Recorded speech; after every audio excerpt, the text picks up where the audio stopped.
রবীন্দ্রনাথ মুখোপাধ্যায়ের নিকট নিয়ে যায় একটু ছায়াছবিতে তার গানের প্রকাশ ঘটানোর জন্য। সেই সময় কাজী নজরুলের গান ছায়াছবিতে প্রচলিতভাবে চলছে। সুরকার বাবু ছিলেন নজরুল।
চৌধুরীর গানের খাতা ভালো লেখো এই সান্ত্বনা বাক্য পেয়ে ফেরত এলো।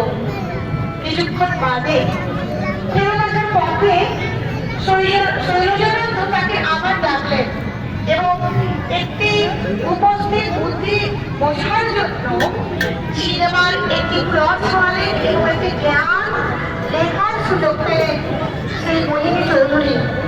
সেই গানটি আজও গানজয়ী রূপে প্রচলিত। দিন তুমি আয় মালিক তোমার দিনকে দয়া হয় না, কিন্তু আধুনিকতার আড়ালে তিনি ঢাকা পড়েছেন। এত বিখ্যাত একটি গান করা সত্ত্বেও এখন এই গানের গীতিকারকে অনেকেই চেনে না, বলে প্রচলিত গান। এ হলো এক আধুনিক ইতিহাস। গান রচিত বিলীন হয়েছে প্রাণ জোয়ারে, পরিচিত হয়েছে ভারতবাসী নামে। এই ভারত একমাত্র রাষ্ট্র যেখানে নানা ভাষা নানা মত নিয়েও বিবিধের মাঝে মহান মিলন আমরা খুঁজে পাই। আমার দেশ তখন কোনো বাধা বিঘ্ন, কোনো কালো ছায়া, অশুভ শক্তি কোনো কিছুতে আর ক্লাস করতে পারে না ভারত মায়ের সন্তান। তাই তো আমরা মুক্ত কণ্ঠে বলে উঠি, আমরা ভারতবাসী, আমরা ভারত মায়ের বীর সন্তান।